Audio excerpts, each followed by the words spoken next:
अस्सलामुअलैकुम। आज का प्रोग्राम उन नौजवानों के लिए है जो पाकिस्तान आर्मी में शमूलियत अख्तियार करना चाहते हैं और ये उस सिलसिले का पहला प्रोग्राम है। इससे पहले कि ये प्रोग्राम शुरू किया जाए, मैं आपको बताना चाहता हूँ कि जो भी मालूमात मैं शेयर कर रहा हूँ ये पाकिस्तान आर्मी के मुख्तलिफ वेबसाइट से ली गई है। अफवाज पाकिस्तान को बुनियादी तौर पर तीन बड़े हिस्सों में तकसीम किया गया है: पाकिस्तान आर्मी, पाकिस्तान नेवी और पाकिस्तान एयरफोर्स।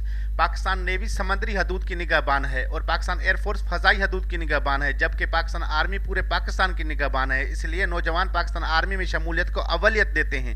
पाकिस्तानी नौजवानों को अपनी क्वालिफिकेशन का तो पता होता है, लेकिन उनको ये मालूम नहीं होता कि पाकिस्तान आर्मी का कौन सा शोबा उनके लिए बेहतर रहेगा। किसी ने नर्सिंग का कोर्स किया होता है, किसी ने DIT, तो किसी ने इंजीनियर का डिप्लोमा किया होता है। इसी तरह किसी ने मैट्रिक, किसी ने FA और किसी ने BA की डिग्री हासिल की होती है। और ये सारे सिर्फ पाकिस्तान आर्मी में जाना चाहते हैं, जो कि अच्छी बात है, लेकिन उससे भी अच्छी बात यह है कि उनको मालूम होना चाहिए कि कौन सा शोबा उनके लिए बेहतर रहेगा, ताकि वो अपनी तैयारी अच्छे तरीके से कर सकें और अपने पसंदीदा शोबे में जाने के लिए टेस्ट की तैयारी कर सकें और अपने डॉक्यूमेंट तैयार कर सकें। सबसे पहले जो मुझसे ज़्यादा सवाल किया जाता है वो ये है कि पाकिस्तान आर्मी में किस रैंक या के अहदे में भर्ती किया जाता है।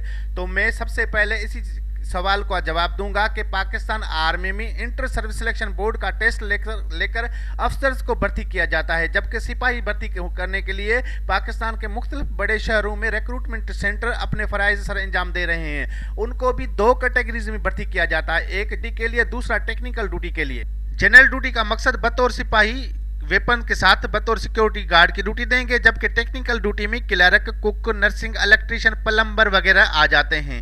ये ट्रेड उनको क्वालिफिकेशन को देख कर दिए जाते हैं और उस मयार के मुताबिक उनको भर्ती किया जाता है। जबकि नायब खतीब भी भर्ती किए जाते हैं, जिनका ओहदा नायब सूबेदार के बराबर होता है। पाकिस्तान आर्मी को मजीद दो हिस्सों में तकसीम किया गया है: लड़ाका सीगे, इमदादी सीगे।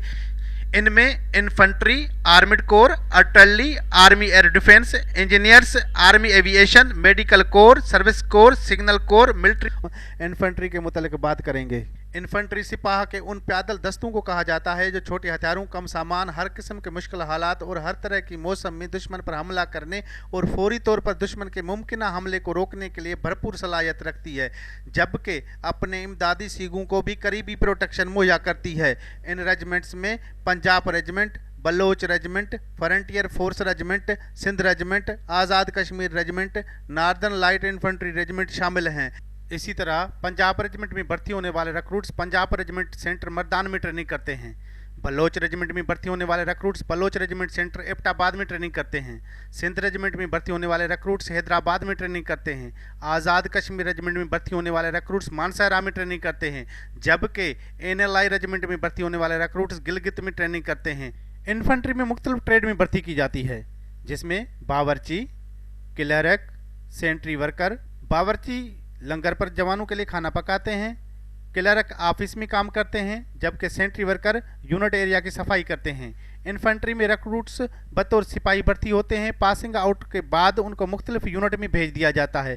यूनिट्स में भी इब्तदाई तौर पर उनको चंद हफ्तों के लिए ट्रेनिंग करवाई जाती है, जिसके बाद उनको मेरिट की बुनियाद पर तकसीम किया जाता है। इन सिपाहियों को मजीद मुख्तलिफ कोर्स करवाए जाते हैं और सीनियरिटी को मद्देनजर रखते हुए क्वालिफिकेशन और मेरिट की बुनियाद पर इनको प्रमोशन दिया जाता है।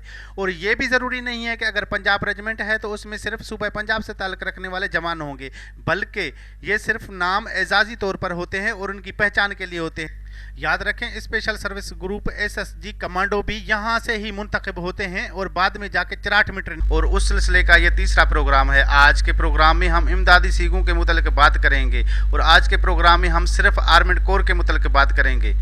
पाकिस्तान आर्मी में इमदादी सीगे मैदान जंग में हरावल दस्तों का काम सर अंजाम देते हैं। इनमें आर्मिड कोर को एक ख़ास मकाम हासिल है। आर्मिड कोर बख्तरबंद गाड़ियों, जदीद किस्म के टैंक और जदीद किस्म के एंटी टैंक मिसाइल सिस्टम से लेस ये दस्ते दुश्मन के टैंकों को तबाह करने की भरपूर सलाहियत रखते हैं। ज़रूरत पड़ने पर इन्फेंट्री रोल पर भी इन दस्तों को इस्तेमाल किया जा सकता है। आर्मिड कोर में भर्ती होने वाले रिक्रूट्स नौशहरा में ट्रेनिंग करते हैं। इब्तदाई ट्रेनिंग के बाद इनको मुख्तलिफ ट्रेड की ट्रेनिंग दी जाती है, जिसमें गन्नर, वायरलेस ऑपरेटर और ड्राइवर वगैरह हैं, जबकि क्लर्क, कुक और सेंट्री वर्कर भी भर्ती किए जाते हैं। आर्मिड कोर में मुख्तलिफ यूनिट्स के मुख्तलिफ नाम हैं, जिसमें लांसर, कैवलरी और हार्स हैं। लेकिन काम सबका एक ही, दुश्मन की बख्तरबंद गाड़ियों और टैंकों को तबाह करके इन्फेंट्री को आगे बढ़ने में मदद देना। इनका प्रमोशन भी इन्फेंट्री की तरह होता है। क्वालिफिकेशन और सीनियरिटी को मद्देनजर रखते हुए जवानों को प्रमोशन दिया जाता है। आर्मड कोर में 3 अहम ट्रेडों की हमने बात की, जिसमें वायरलेस ऑपरेटर का काम वायरलेस सेट की मदद से अपने कमांडर और साथ वाले टैंक और स्क्वाड्रन के साथ कम्युनिकेशन बरकरार रखना है। गनर का काम टैंक के ऊपर लगी गन से फायर करना है, जबकि ड्राइवर का काम टैंक चलाना है। जबकि ज़रूरत पड़ने पर वायरलेस ऑपरेटर गनर का काम भी कर सकता है और ड्राइवर का काम भी कर सकता है। इसी तरह बाकी ट्रेड भी टैंक को चलाना, टैंक से फायर करना और कम्युनिकेशन बाहर रखने का काम बखूबी सर अंजाम देते हैं। आपसे गुजारिश है कि चैनल को सब्सक्राइब करें और बेल वाले आइकॉन पर क्लिक कर दें ताकि मेरी आने वाली नई वीडियो का नोटिफिकेशन आप तक पहुंच सके। सिग्नल्स कोर पाकिस्तान आर्मी का एक अहम सतून है। अगर ये कहा जाए तो बेजाना होगा कि जदीद ज़माने की जंग में मवासलाती जंग होते हुए जिस फौज का मवासलाती शोबा यानी सिग्नल्स जितना माहिर होगा, उसकी जंग जीतने के इम्कानात ज़्यादा होंगे। रवायती तौर पर तो सिग्नल्स कोर को बटालियन की सतह से ऊपर यानी ब्रिगेड, डिवीज़न, कोर और GHQ के दरमियान मवासलाती निज़ाम कायम करती है। मसनूई सैयारों के ज़रिए दुश्मन की नकलो हरकत पर नज़र रखना और ज़रूरत पड़ने पर दुश्मन के मवासलाती निज़ाम को मुअत्तल रखना सिग्नल्स की जिम्मेदारियों में शामिल है। सिग्नल्स कोर्स में भी मुख्तलिफ ट्रेड्स में भर्ती की जाती है, जिसमें टेक्नीशियन, ऑपरेटर, ड्राइवर और लाइनमैन के साथ साथ कुक, क्लर्क और सेंट्री वर्कर भी भर्ती किए जाते हैं। उनकी इब्तदाई ट्रेनिंग कोहार्ट सेंटर में होती है, जिसके बाद उनको मुख्तलिफ यूनिट्स में भेज दिया जाता है। उनका प्रमोशन भी सीनियरिटी और क्वालिफिकेशन को मद्देनजर रखते हुए किया जाता है। आपसे गुजारिश है कि चैनल को सब्सक्राइब करें और बेल वाले आइकॉन पर क्लिक कर दें ताकि मेरी आने वाली नई वीडियोस का नोटिफिकेशन आप तक पहुंच सके। आर्मी सर्विस कोर पूरे फौज को मुतहरक रखने और ज़रूरियात ज़िंदगी की अशिया की फराहमी की जिम्मेदार है। टैंकों को एक जगह से दूसरी जगह ले जाने के लिए उसके पास बड़ी भारी गाड़ियां होती हैं। मैदान जंग में उनका अहम काम अगले मोर्चों तक गाड़ियों की मदद से ग़िज़ाई अशिया की फराहमी को यकीनी बनाना है। आर्मी सर्विस कोर में भी मुख्तलिफ ट्रेड्स में भर्ती की जाती है, जिसमें स्टोरमैन, ड्राइवर गाड़ियों के लिए और ड्राइवर खच्चरों के लिए, जबकि दीगर ट्रेड्स में क्लर्क, कुक और सेंट्री वर्कर भी शामिल हैं। उनकी बुनियादी ट्रेनिंग आर्मी सर्विस कोर नौशरा में की जाती है, जिसके बाद उनके मुख्तलिफ यूनिट्स में भेज दिया जाता है। उनका प्रमोशन भी सीनियरिटी और क्वालिफिकेशन को मद्देनजर रखते हुए किया जाता है। आपसे गुजारिश है कि चैनल को सब्सक्राइब करें और बेल वाले आइकॉन पर क्लिक कर दें ताकि मेरी आने वाली नई वीडियोस का नोटिफिकेशन आप तक पहुंच सके। अगर आप कोई सवाल करना चाहते हैं तो इस नंबर पर वॉइस या वीडियो मैसेज अपने तारफ़ के साथ भेजें। आपके सवालों के जवाबात आने वाले प्रोग्राम में शामिल किए जाएंगे, जिसको EME भी कहा जाता है। एक छोटी सी वायरलेस से लेकर भारी गाड़ियों, टैंकों, तोपों और हेलीकॉप्टर तक की मरम्मत EME की जिम्मेदारी है। ख़राब गाड़ियों को वापस लाना और उन्हें ठीक करके वापस भेजना इनका अहम काम है। इसके लिए मुख्तलिफ सतहों पर मुख्तलिफ वर्कशॉप कायम किए जाते हैं, जिसमें जंगी सामान की जांच पड़ताल के बाद उनकी तैयारी और मरम्मत की जाती है। जबकि EME के मुख्तलिफ ट्रेड्स के सोल्जर मुख्तलिफ लड़ाका दस्तों, इमदादी दस्तों के साथ जंग और अमन में मुख्तलिफ यूनिट्स में रहते हैं और सामान का जायज़ा लेते हैं और नाकारा अशिया को दोबारा मरम्मत के लिए वर्कशॉप भेज देते हैं।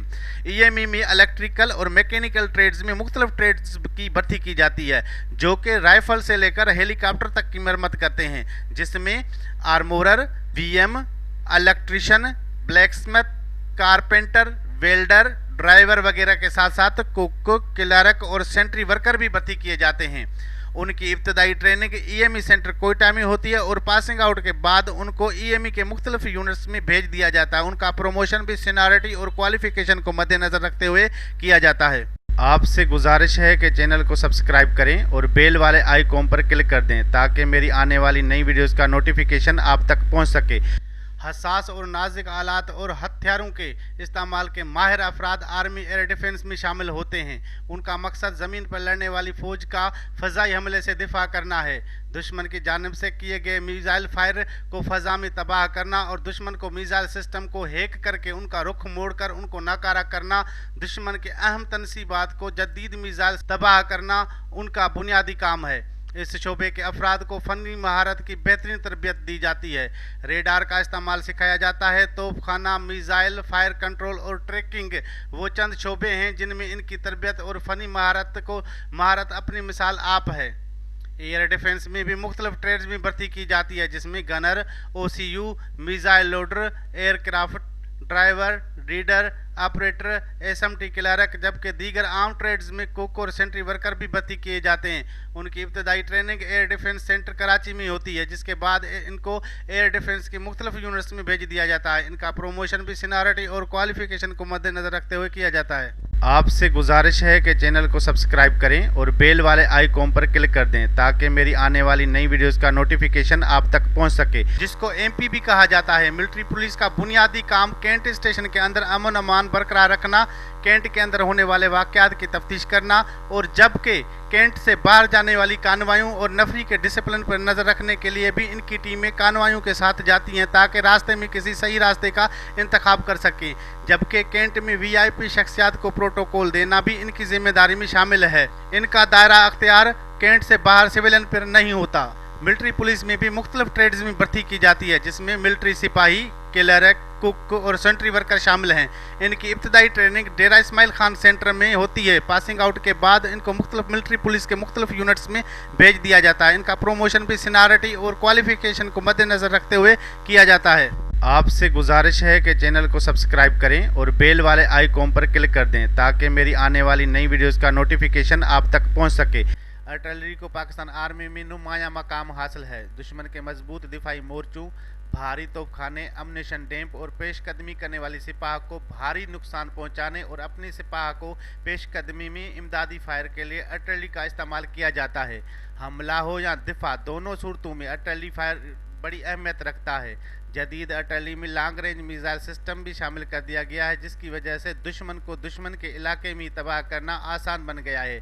आर्टिलरी में भी मुख्तलिफ ट्रेड्स में भर्ती की जाती है, जिसमें गनर, क्लर्क, कुक और सेंट्री वर्कर शामिल हैं। उनकी इब्तदाई ट्रेनिंग आर्टिलरी सेंटर अटक में होती है और पासिंग आउट के बाद उनको मुख्तलिफ यूनिट्स में भेज दिया जाता है। उनका प्रमोशन भी क्वालिफिकेशन और मेरिट और सीनियरिटी की बुनियाद पर किया जाता है।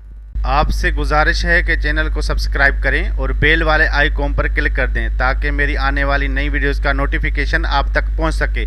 आर्मी एविएशन पाकिस्तान आर्मी का एक अहम शोबा है। इस शोबे के अफराद अमन और जंग दोनों में यकसा अहमियत के फ़राइज़ सर अंजाम देते हैं।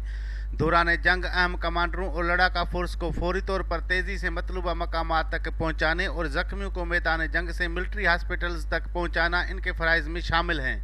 जबकि मुल्क के अंदर कुदरती आफात जिसमें सैलाब, ज़िलज़िला और दीगर इमरजेंसी की सूरत हाल में भी आर्मी एविएशन की खदमात ली जाती हैं, जिसमें हादसात में ज़ख्मियों को फौरी तौर पर अस्पताल पहुंचाने के लिए भी आर्मी एविएशन का किरदार काबिल तारीफ़ है।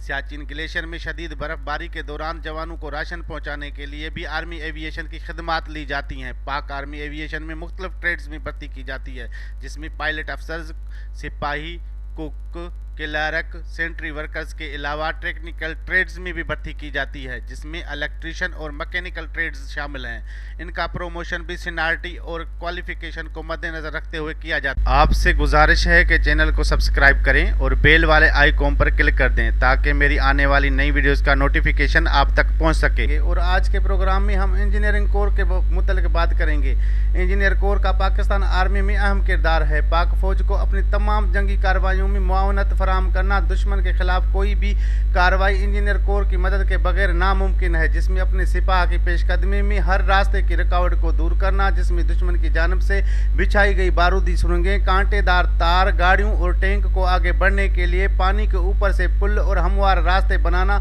जबकि ज़रूरत पड़ने पर उन्हें इन्फेंट्री रोल पर भी इस्तेमाल किया जा सकता है। इंजीनियरिंग में भर्ती होने वाले जवानों को रिसालपुर में ट्रेनिंग दी जाती है, जहां पर वो उनकी इब्तदाई मिलिट्री ट्रेनिंग के बाद उनको न सिर्फ बारूद के बारे में सिखाया जाता है बल्कि मुख्तलिफ हुनर भी सिखाए जाते हैं। इंजीनियरिंग कोर में मुख्तलिफ ट्रेड में भर्ती की जाती है, जिसमें surveyor, operator, draftsman, driver, carpenter, electrician, plumber और मेसन अहम ट्रेड हैं, जबकि कुक, क्लर्क और सेंट्री वर्कर भी भर्ती किए जाते हैं। पासिंग आउट के बाद उनको मुख्तलिफ यूनिट्स में पोस्ट किया जाता है। उनका प्रमोशन भी सीनियरिटी और क्वालिफिकेशन को मद्देनजर रखते हुए दिया जाता है। आपसे गुजारिश है कि चैनल को सब्सक्राइब करें और बेल वाले आइकॉन पर क्लिक कर दें ताकि मेरी आने वाली नई वीडियोस का नोटिफिकेशन आप तक पहुंच सके। और आज के प्रोग्राम में हम पाकिस्तान आर्मी मेडिकल कोर के मुताबिक बात करेंगे। आर्मी मेडिकल कोर अमन के दिनों में तमाम फौजी अफराद और उनके वालिदैन समेत अहले खाना को तिब्बी सहूलतें फराहम करती है और जंग के दिनों में मैदान जंग से जख्मियों के अस्पताल लाने तक की जिम्मेवार। मेडिकल कोर में मुख्तलिफ ट्रेड्स में भर्ती की जाती है, जिसमें नर्सिंग, ड्राइवर, जीडी और एसएमटी क्लर्क भर्ती किए जाते हैं, जबकि क्लर्क, कुक और सेंट्री वर्कर भी भर्ती किए जाते हैं। इनकी इब्तदाई ट्रेनिंग एबटाबाद में होती है। इब्तदाई ट्रेनिंग के बाद इनको मुख्तलिफ ट्रेड्स की ट्रेनिंग दी जाती है, जिसमें नर्सिंग, मेडिकल ट्रीटमेंट, ड्राइवर को गाड़ी चलाने की, जीडी को सिक्योरिटी ड्यूटी की, एसएमटी क्लर्क को मेडिकल स्टोर की ड्यूटी की ट्रेनिंग दी जाती है, जबकि सेंट्री वर्कर्स को सफाई की, कुक को खाने पकाने की और क्लर्क को ऑफिस वर्कर के बारे में सिखाया जाता है। पासिंग आउट के बाद इनको पाकिस्तान आर्मी के मुख्तलिफ सीएमएच में पोस्ट किया जाता है। अरसे के बाद इनको ट्रेड्स के मुतालिक मुख्तलिफ कोर्सेज करवाए जाते हैं। उनका प्रमोशन भी क्वालिफिकेशन और सीनियरिटी को मद्देनजर रखते हुए किया जाता है। आपसे गुजारिश है कि चैनल को सब्सक्राइब करें और बेल वाले आइकॉन पर क्लिक कर दें, ताकि मेरी आने वाली नई वीडियोस का नोटिफिकेशन आप तक पहुंच सके। पाकिस्तान आर्मी में नौजवानों को बतौर अफसर शामिल किया जाता है और ज़रूरी तालीम और तरबियत के बाद उन्हें अफसर के ओहदे पर फाइज करके चंद अफराद और साजो सामान का जिम्मेदार बना दिया जाता है। अफसर की ये जिम्मेदारी होती है कि वो अपने यूनिट के जवानों और मातहत अफसरों की तालीम व तरबियत का बंदोबस्त करे, तरबियत का शेड्यूल बनाते हुए यूनिट और इंतजामी अमूर को चलाए। मातहत अफसर भी तरबियत का शेड्यूल बना सकते हैं, लेकिन ये तरबियत कब और किस अंदाज में दी जाएगी इसका फैसला अफसर करता है। अफसर की ये जिम्मेदारी भी है कि वो अपने मातहत अफसरों और जवानों की फलाह बहबूद का ख्याल रखे। अगर यूनिट के किसी जवान को कोई मुश्किल दरपेश हो तो ऑफिसर उसे मशवरा देकर उसकी मुश्किल हल कर सकता है। जवानों और मातहत अफसरों का एतमाद हासिल किए बगैर अपने फ़राइज़ खुश असलूबी से सरअंजाम नहीं दे सकता। जंगी क़यादत। जंग के दौरान अफसर का सबसे अहम काम यह है कि वो अपने यूनिट के फैसले करे। इसका मतलब यह है कि अफसर को न सिर्फ हर किस्म के हथियार और असले से वाकिफ़ होना चाहिए जो उसके जवान इस्तेमाल करते हैं, बल्कि उसे जंगी तदाबीर के फ़न, इलाके का इस्तेमाल, कैमोफ्लेज, नक्शा पढ़ने का भी माहिर होना चाहिए। जंग हो या अमन, अफसर को हर हालत में क़यादत का फ़र्ज़ अदा करना होता है। इन तमाम बातों का इन्हिसार अफसर पर ही होता है कि वो अपने यूनिट को कहाँ उतारता है और दस्तियाब वसाइल को किस तरह बेहतरीन तरीके से इस्तेमाल करता है, ख्वाह वो पैदल फौज का यूनिट हो, रिसाले का या तोफ़खाने का। ये तमाम जिम्मेदारियाँ इस बात को ज़हन में रखते हुए अपनी ड्यूटी अहसन तरीके से अंजाम देता है। माहौल और मौसम। चूँकि फ़ौज की तरबियत इस तरह की जाती है कि वो हर तरह के हालात में दुश्मन का मुकाबला कर सकें, इसलिए अफसरों और जवानों से तवक्को की जाती है कि वह मुख्तलिफ नौयत के माहौल और हालात से निपट सकते हैं। आंधी, बरसात, बर्फ़बारी, सख्त सर्दी, शदीद गर्मी के साथ ही मौसम हो, फ़ौज को अपना काम करना ही होता है। बारिश के मौसम में जब टैंक खेतों और खलियानों से गुजरते हैं तो वहाँ दलदल और कीचड़ के सिवा कुछ नहीं होता। गर्मियों में जब टैंक सहराई इलाकों से गुजरते हैं तो खाक और धूल के बादल फ़ज़ा को ढांप लेते हैं। जवानों को गर्म मौसम में बंद गाड़ियों में महाज पर पहुंचाया जाता है। इन गाड़ियों में जगह तंग होती है, इसलिए फ़ौज के अफसरों और जवानों को हर तरह के मौसम और मुश्किलात का आदी होना चाहिए। तरक्की के इम्कानात। पाकिस्तान आर्मी में तरक्की के मौक़े अफसर की ज़ाती काबिलियत, सलाहियत और मतलूबा इम्तिहान में कामयाबी से मशरूत हैं। तरक्की के हर अगले मौके के लिए ज़रूरी तरबियत फराहम की जाती है। सेकंड लेफ्टिनेंट से लेफ्टिनेंट बनने में बिलउमूम 1 साल का अरसा लगता है। लेफ्टिनेंट से कैप्टन के ओहदे पर तरक्की 4 साल से 4.5 साल के अरसे में हो सकती है। कैप्टन से मेजर के ओहदे तक पहुंचने के लिए 7 साल का अरसा दरकार होता है। मेजर से ऊपर के ओहदों के लिए गुंजाइश के मुताबिक अहलियत और सलाहियत को पेश नज़र उम्मीदवारों का मुंतखब करके तरक्की दी जाती है। ज़ाती खसूसियात। फ़ौज के अफसरों से तवक्को की जाती है कि वो नज़म व ज़ब्त के पाबंदी करें और ख़ुद नज़म ज़ब्त का मुज़ाहरा करें, लेकिन अफसर के लिए सबसे अहम खसूसियत कायदाना सलाहियत है। अफसर या कायद का मतलब यही है कि आप आज़ादाना फ़ैसले कर सकें। इस काम के लिए ख़ुद एतमादी ज़रूरी है। इसके साथ ही अपने मातहतों में भी एतमाद पैदा करना होता है। तजज़ियाती ज़हन और हालात को समझ कर फ़ौरी फ़ैसला करने की सलाहियत लाजमी है। अफसर के लिए भी ज़रूरी है कि वो मौसूला इत्तलात का फ़ौरी तजिया कर सके, अपने काम में माहिर हो और अपने ख़यालात दूसरों तक वाज़ेह तौर पर पहुंचा सके। अफसर को दूसरों के साथ मिलजुल कर रहने और काम करने का आदी होना चाहिए, ताकि वो अपने मातहतों और जवानों के साथ रफ़ाकत का जज्बा पैदा कर सके। आपसे गुजारिश है कि चैनल को सब्सक्राइब करें और बेल वाले आइकॉन पर क्लिक कर दें, ताकि मेरी आने वाली नई वीडियोस का नोटिफिकेशन आप तक पहुंच सके। अगर आप कोई सवाल करना चाहते हैं तो इस नंबर पर वॉइस या वीडियो मैसेज अपने तारफ़ के साथ भेजें। आपके सवालों के जवाबात आने वाले प्रोग्राम में शामिल किए जाएंगे। पाकिस्तान जिंदाबाद, पाकिस्तान आर्मी पाइंदाबाद।